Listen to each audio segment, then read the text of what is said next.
Kasalanan, linisin niyo po kami at Panginoon, paging dapating tumanggap ng inyong pagtutuwid, pagliliwanag, at pag-akay. Be our preacher, be our teacher, Father. In the name of Jesus, your Son, our Lord, we pray with thanksgiving.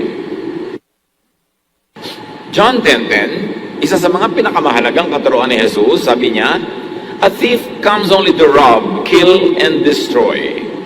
I came so that everyone would have life and have it in its fullest. Ang magnanakaw daw, si Satanas at lahat ng kanyang mga kamukha ng ginagawa, ay walang ginagawa kundi magnakaw, pumatay at manira. Subalit dumating si Jesus upang tayo ibigyan ng buhay. Buo, punong buhay, na tunay na buhay na buhay. Isang bagay na dapat natin, at alam naman natin, dapat nating babatid at maalala, life is short. Maiksi ang buhay. Psalm 90 verse 10, we can expect 70 years or maybe 80 if we are healthy. Suddenly our time is up and we disappear. Yun lang daw ang buhay, 70 taon, yun ang pinaka dapat asahan lamang. At kung malusog, 80.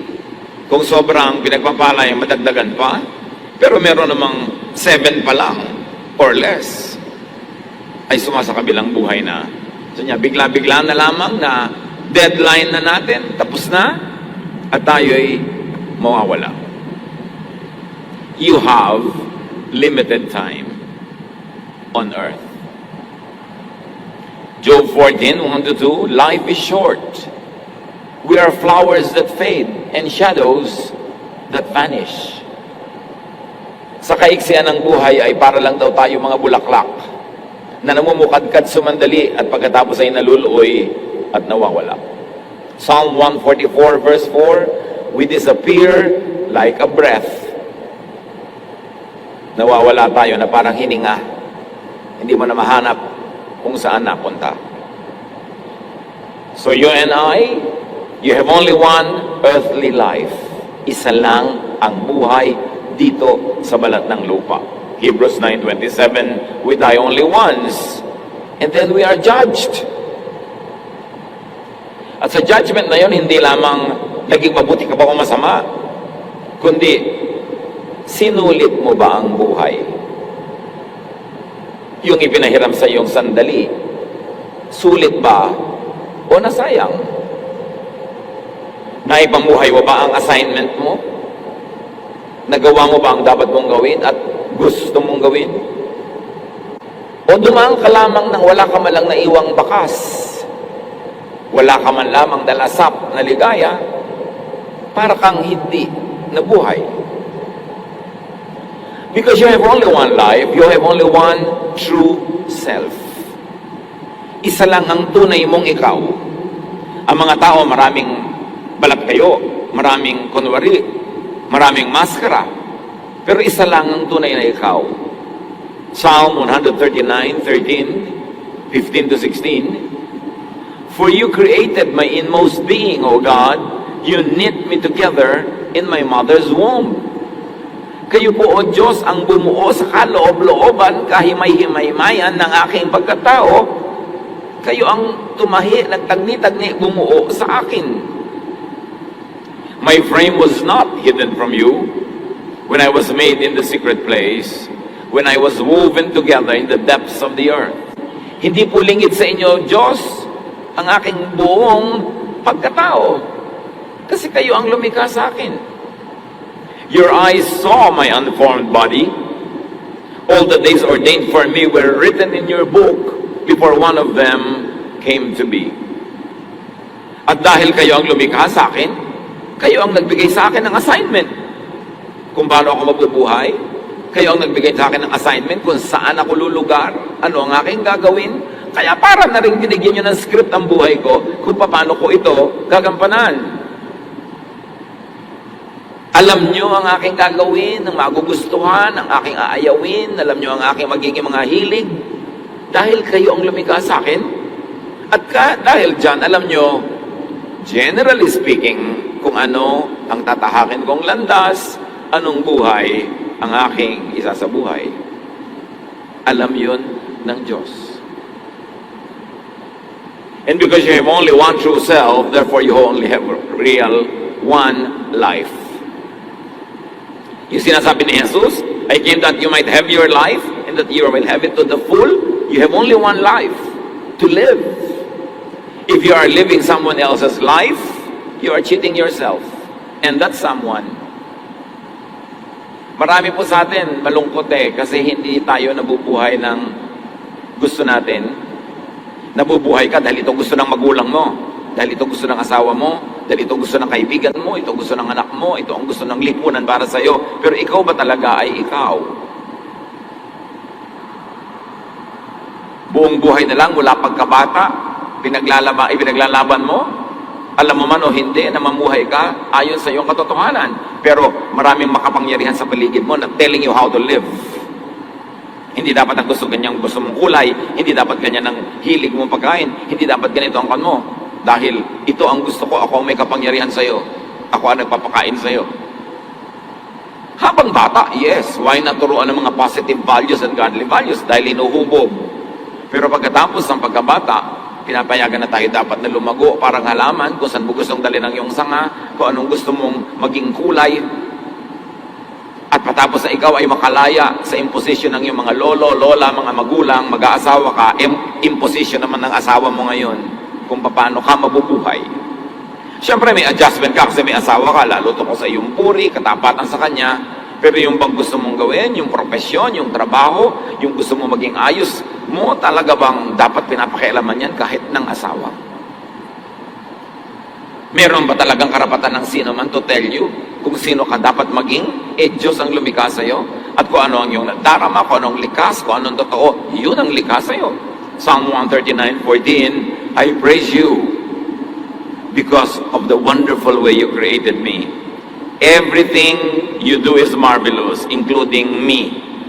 Of this, I have no doubt. Pero marami sa atin, lumaki at tumanda na lang, napapaniwala ng iba na wala tayong kwenta, mali tayo, we are a mistake. Dahil hindi tayo sumusunod sa kanilang kagustuhan. Pero sabi niya, lahat ng inyong nilikha, pabuloso, maganda, kahanga-hanga. At ikay nilikha ng Diyos, therefore kasali ka sa magandang bagay na yon. Because you have only one true self and one true life, you have only one true love. Ano ba talagang gusto mong gawin sa buhay? Ano ba talaga ang gusto mong profesyon? Ano ba talaga ang gusto mong mahalin na gawain, mahalin na mga activities, mga paniniwala? You have only one true dream. And because of that, you have only one true enjoyment. Are you enjoying your true enjoyment? Or are you living a life according to the script of someone else para sa kanyang enjoyment pero hindi para sa iyo? Ano man ang nais mong mahalin dahil maiksi ang buhay, mahalin mo na.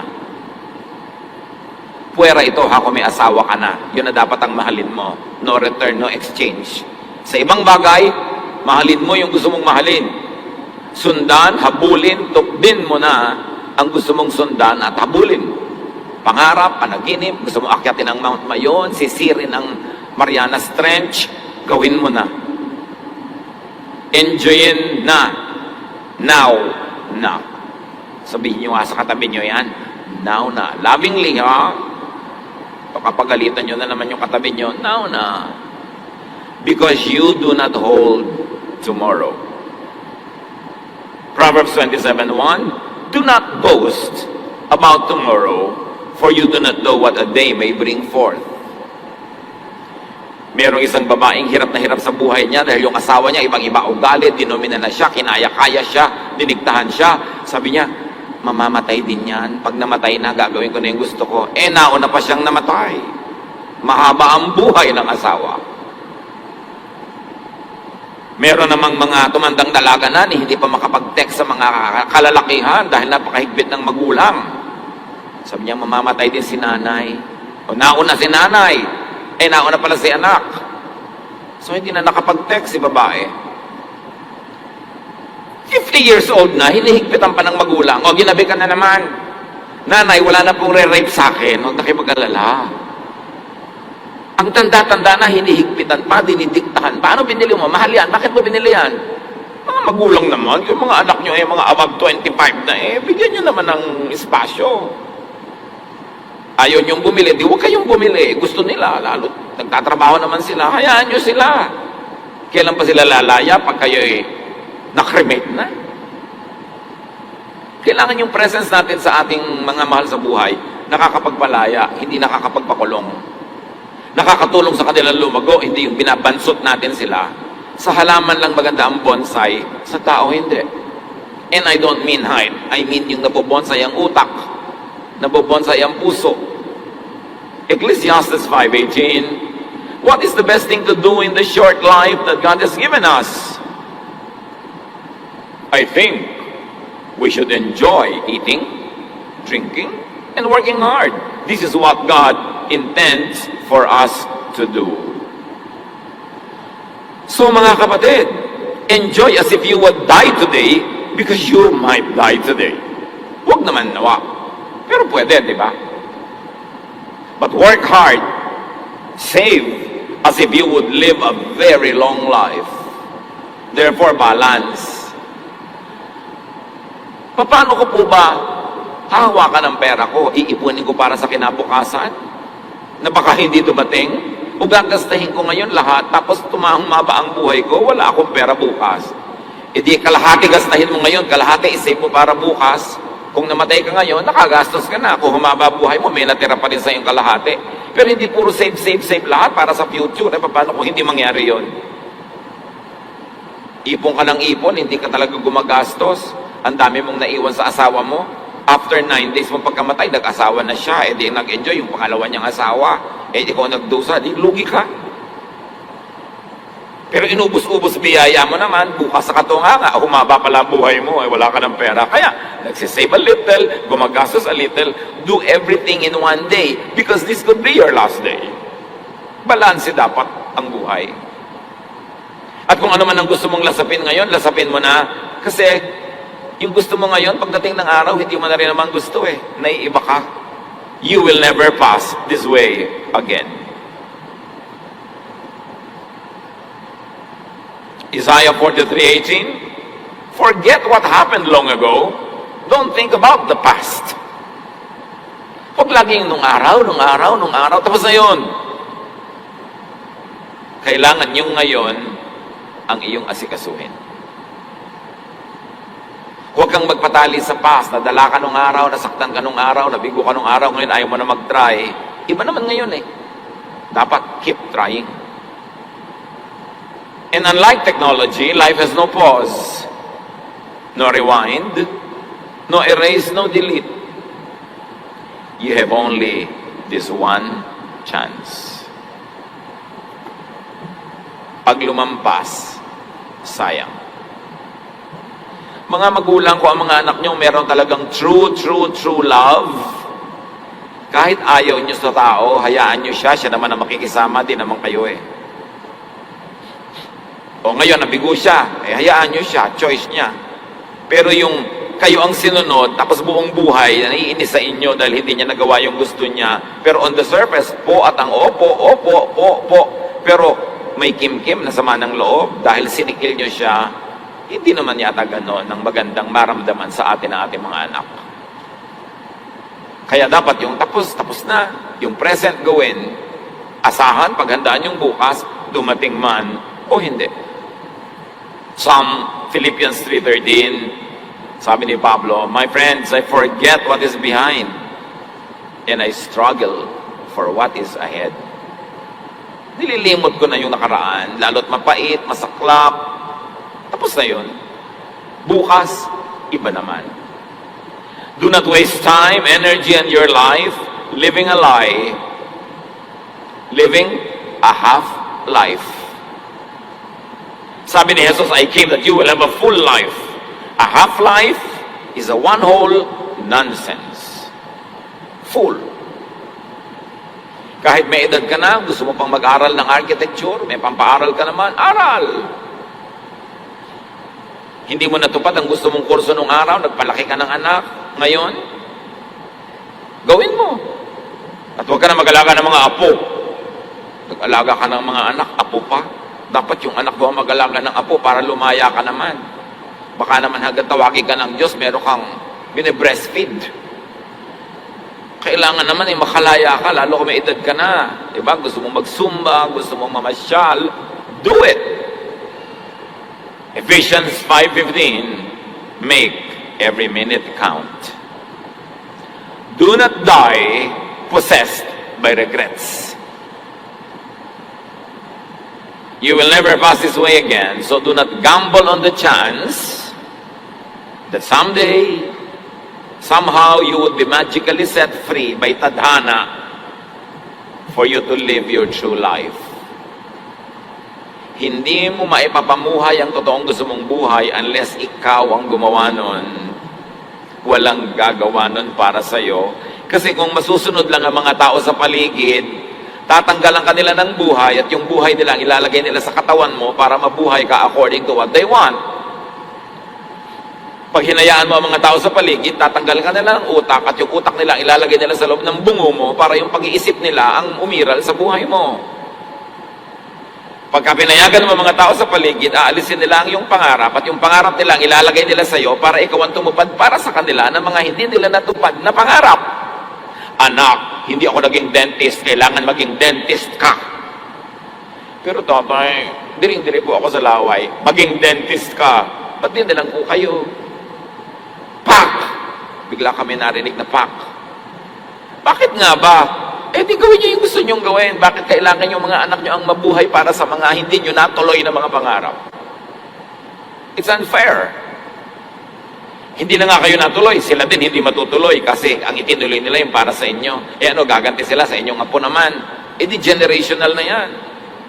No one will do your life for you except yourself. At may lakas para gawin yan. Philippians 4:13, I can do all things through Christ who gives me strength. At hindi lang yun strength to suffer, but also strength for self-realization and fullness. Kailangan mo ng lakas ng loob para magdusa at humarap ng hawakan, buhatin ang pagdurusa. Pero kailangan din ng lakas ng loob para sumaya. Para gawin mo yung talaga nagpapasaya sa iyo. Only you truly know how God created and wired you. Only you truly know your true strengths and weaknesses, even your imperfections. Kayo lang nakakaalam ng tunay na tinatawag ni Paul na thorn in the flesh. Isang uri ng kahinaan o kapintasan, ano man yon, na nasa iyo at kailangan mong tanggaping kasama ng iyong pagkatao. 2 Corinthians 12:8-9. Sabi ni Pablo tungkol sa kanyang thorn in the flesh, kung ano man yung kanyang kapintasan, kahinaan o karamdaman, ano man yun, hindi niya kasi sinabi. 3 times, I pleaded with the Lord to take it away from me. 3 times, I pleaded with the Lord to take it away from me. But He said to me, my grace is sufficient for you, for my power is made perfect in weakness. Therefore, I will boast all the more gladly because about my weaknesses, so that Christ's power may rest on me. Not once, not twice, but thrice, sabi ni Paul. Ipinakiusap ko sa Panginoon na alisin itong kahinaan ko na ito. Pero sabi niya, habang mahina ka, lalong tumitingkad ang lakas ko na ibinubuhay ko sa iyo. Sabi ganun, kaya sabi ni Pablo, kaya lalo kung pwedeng sana ipagyabang pa at ipagmalaki ang aking mga kahinaan. Dahil imagine, sa kabila ng kahinaan ko, ginagamit ako ng Panginoon. Sa kabila ng kapintasan ko, nagiging instrumento ako ng Diyos. Sa kabila ng aking thorn in the flesh, the Lord enables me to do great things. Therefore, it is good to have these weaknesses if only the strength of the Lord would be emphasized and glorified. Kaya yung mga sinasabi mong mag-serve ka, magturo ka sa Bible study. Naku, hindi po ako pwede dyan kasi mahina ako. Eh, malakas ang Panginoon. Sumigi ka. Lalong makikita ang lakas ng Panginoon habang mahina ka pala. Meron ako isang kaibigan, marami siyang Bible study, tinuruan, matagal. Ngayon, handa na mag-baptize. Nagte-text sa akin kung pwede ko daw i-baptize. Sige, ba't di ikaw magbaptize? Ikaw ang nagturo sa kanila, ikaw ang nagdala sa Panginoon. Sabi, naku, hindi ako worthy. Sige, wala namang worthy eh. In spite of your weakness, pag ginawa mo yan, nag-glorify ang Panginoon. Huwag mong hayaan na yung mga weaknesses mo, kapintasan mo, maging dahilan para hindi ka maglingkod. Sinasabi mo, ikaw, magturo ka. Naku, boses na pipilas na lata po ako.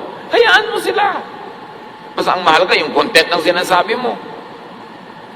Hindi yung gagawin mong dahilan yung weakness mo para hindi ka mag-serve. Sabi ni Paul, all the more gladly I will boast about my thorn in the flesh. Can you imagine? Kahit ganito lang ako, kahit may kapintasan ako at kahinaan, ginagamit ako ng Panginoon for God's glory. That is nice.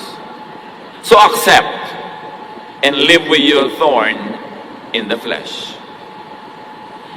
May mga bagay sa ating pagkatao na pwedeng baguhin. Baguhin. Pero may mga hindi. Tanggapin. Ituloy ang buhay and depend on God. At dapat meron tayong wisdom to know the difference kung ano yung pwedeng baguhin at ano yung hindi. Ano yung hindi? Yung likas. Yung ipinanganak ka pa lang, ganoon ka na. Bata ka pang munti. Wala ka pa nababasang libro. Wala pa nakaka-influence sa yung kung ano-ano. Ganoon ka na. Di ikaw ang ganoon na nilikha ng Diyos. Tanggapin. At tayo man, dapat natin tanggapin ang ating mga anak, kapatid, pamangkin, kamag-anak. Kung nilikha sila ng Diyos in the unique way that God created them. And we should assist them to have a full life instead of we hide them, we punish them for being who they are. Sabi nga ulit ng Psalm 139, 13 and 16, for you, O God, created my inmost being. You knit me together in my mother's womb. All the days ordained for me were written in your book before one of them came to be. So it was God who created and wired you. At sabi ni Paul, sa kabila ng kanyang mga kahinaan, ginamit siya ng Panginoon wonderfully. 1 Corinthians 15:10, but God was kind. He made me what I am. And His wonderful kindness wasn't wasted. Hindi ako nasayang, hindi nasayang ang paglikha sa akin ng Diyos kahit ako may thorn in the flesh. So grow, achieve, serve, in spite of. Only you know how true and honest and faithful you really are to your Creator, to your inborn self, to your true aspirations. Kayo at bukod tanging kayo lamang ang makababatid kung kayo'y matapat sa inyong tunay na pagkakalikha ng Diyos, pagkatao, at sa inyong mga tunay na hinahangad, mga pangarap at adhikain. Do you betray your own aspirations just to please others? Be faithful to your Maker first, then to your true self, before being faithful to the impossible expectations of society. Jesus set you free from impossible expectations of the law, of society, of values of people around you. Galatians 5:1, it is for freedom that Christ has set us free. Stand firm then, and do not let yourselves be burdened again by a yoke of slavery. And this is slavery to the law, to tradition, to the expectations of society. And don't be a slave. Live correctly, exercise your freedom, as long as your freedom does not infringe upon the freedom of others. Because your freedom stops when it begins to interlap, it begins to intrude into the freedom of others. But as long as you are not harming others in the exercise of your freedom, Christ has set you free. Stop slavery to tradition, to the religious legalism, slavery to social expectation. Maging totoo sa sarili. Psalm 51:6, surely you desire truth in the inner parts. Sa kaloob-looban, sa puso, sa kaibuturan ng damdamin, ang gusto ng Panginoon ay katotohanan. Ecclesiastes 7:13, think of what God has done If God makes something crooked, can you make it straight? Pwede mo bang ibahin ang likha ng Diyos? Pwede mo bang ibahin ang pagkatao na Diyos ang lumikha? Ang pagkatao pwedeng improvein, pwedeng ayusin, pero hindi pwedeng ibahin apart from its original creation. Pwedeng i-fine-tune, but you could only be the better version of your own true self. You cannot be someone else. Continue to improve within the bounds of your truth, but you cannot be improving in the area where you are not really truthful to yourself. Be freed. Live by the teachings of Jesus. Binabago natin ating ugali para mas maging mabuti tayong tao. Binabago natin ang ating method para mas improve ang ating trabaho. Binabago natin ating mga pamamaraan para mas guminhawa ang buhay. Pero yung ikaw, paano mo babaguhin yun? Pwedeng improvein. Pwedeng patalasin ang isang kutsilyo, pero hindi siya pwedeng gawing bulaklak. Kutsilyo siya. So, be truthful about how you handle yourself and be realistic about your expectations of yourself and of others so that you will not curtail the freedom of other people. Do not be enslaved by other people's teachings. Only be set free by the teachings of Jesus. Do not be enslaved by faulty, oppressive interpretation of Scripture. Madali namang sabihin God said. Pero sometimes, He said that God said. Siya lang palang may sabi, hindi naman ng Diyos. O kaya, baluktot ang interpretation and application. So, lahat ng mga God said, teaching, salain sa katuruan ni Jesus, at yung lalampas lang doon, ang marapat ipamuhay. Because Christ changed all the law and gave only one command, and that is a command to love one another. Unless against the spirit of Jesus' teachings, love your true love. Live your true dream. Enjoy your true fun. Liban na lamang na lumalabag sa kautusan ni Jesus, sundin ang puso. Ecclesiastes 11:8-9, even if you live to a ripe old age, you should try to enjoy each day because darkness. Tama, dahil ang isda nga, di ba, nakapampaligo ng suot kasi nasa tubig eh.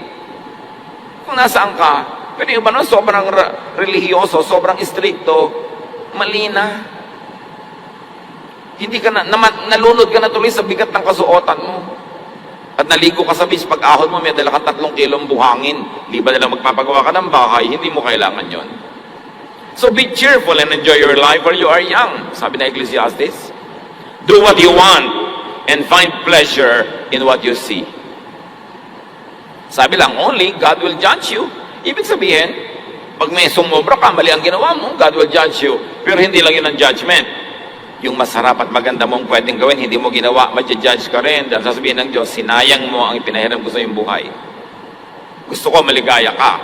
Mali ang pagkakakilala mo sa akin. Ano ako, killjoy? Ano ako, gusto ko magdusa ka? Kaya nga kita kinreate, ang regalo yung ay buhay. Regalo yan, hindi yan parusa. Ba't ka nagdurusa lagi? Magdusa ka lang kung kailangan. Pero ito pwedeng hindi magdusa, mag-enjoy ka. Merong Jesus limits, syempre yon. You must not break the law of love for others. In your enjoyment, you should not exercise hatred or disdain for others.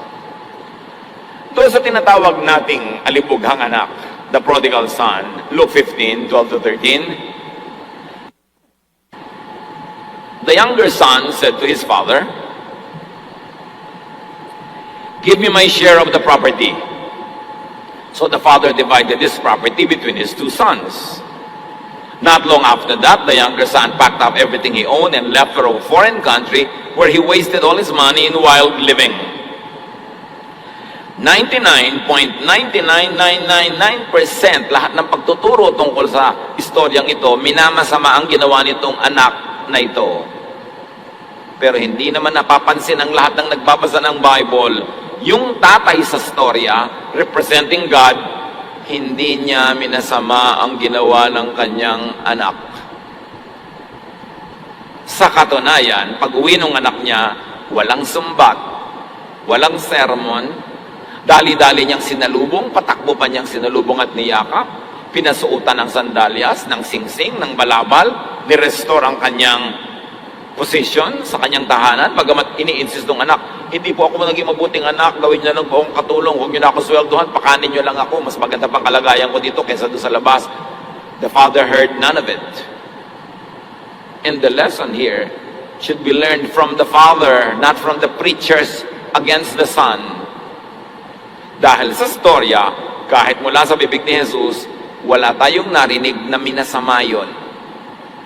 Ang tanong ay ito, was the younger son the one who was true to himself? Kasi may kapatid pa siya, may kuya. Hindi gumasta ni hindi naglitsyo ng maliit na kambing, laging nagtatrabaho, laging correct, laging proper. Pagkatapos ng umuwi itong kapatid niya, galit siya, ayaw niya sumama sa kasiyahan, at sinumbatan niya ang tatay niya. Ang tinutino kong anak, lagi ako nagtatrabaho, hindi niyo man ako pinaghanda kahit kailan. Lagi ako nagsasakripisyo. At sabi ng tatay, sino may sabi magsakripisyo ka? Nandito ka lagi. Everything I have is yours.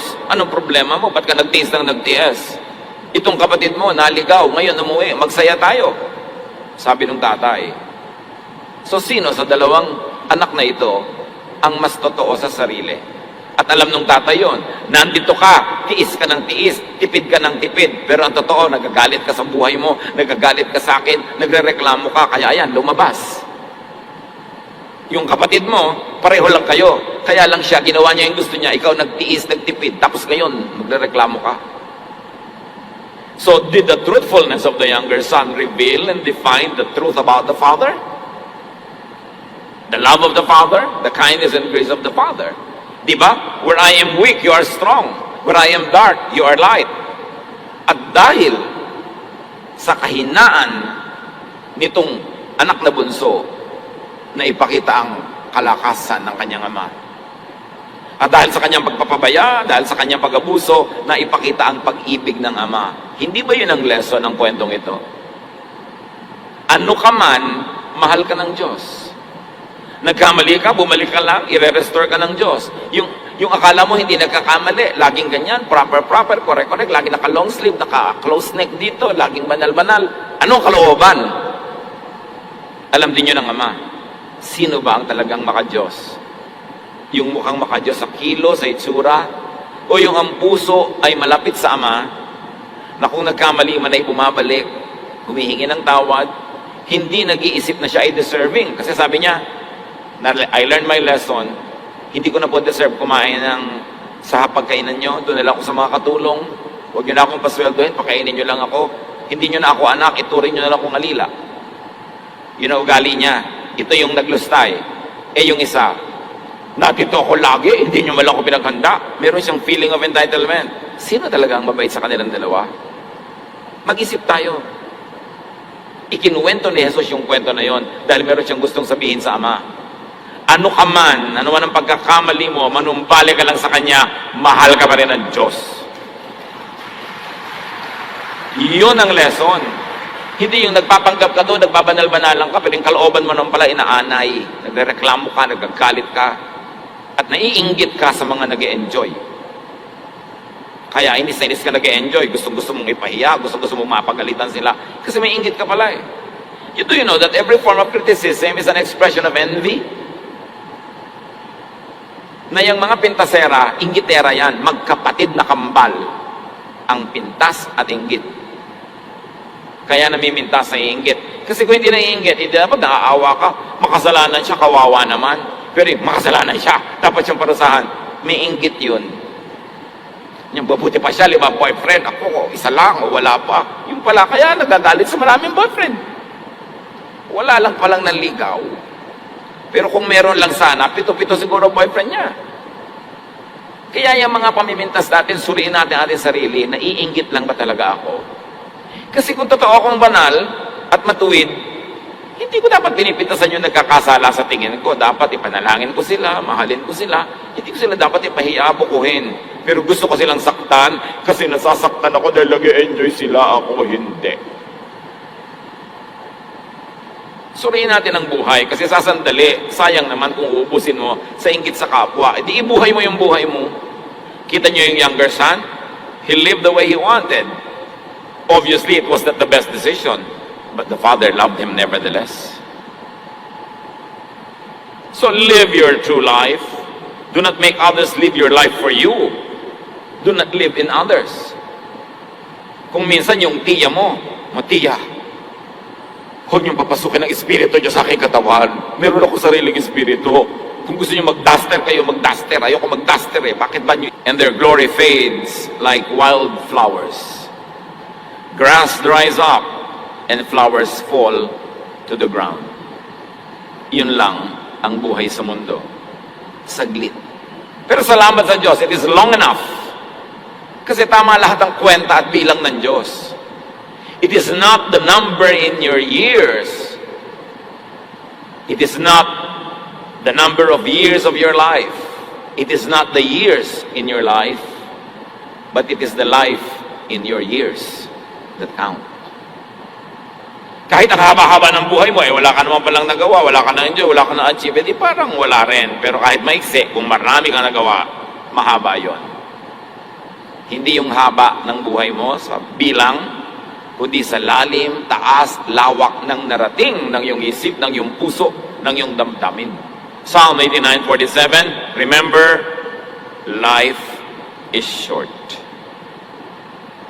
Kaya meron tayong mga nanay, tatay, lolo na medyo may edad na, set them free. Bigyan nyo lagi ng sustento, bigyan nyo ng panggastos para mag-enjoy. Baka naman kaya ang puti-puti ng buhok, walang pampakulay, bigyan nyo ng budget. Lima na lang gusto niya talaga, yun ang buhok niya, pero yung iba wala lang kasing budget. No? Lola, ang ganda naman po ng nail polish nyo, black pa, napaka-passionista nyo. Hindi black yan anak, patay ang kuko ko. Katatrabaho dito sa bahay. Dapat naman mag-enjoy na lalo kung naging magulang, doble.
Doble kung naging responsable at mabuting magulang, pasayahin na natin sila sa kanilang mga nalalabing panahon.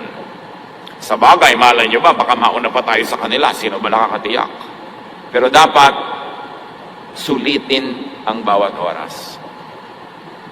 Do not let eternity and do not let religiosity rob you of your God-given today. Today is cold cash. Yesterday is a spent check. Tomorrow is only a promissory note. You don't know if it will become cash. Only today is your cold cash. Don't waste the moment.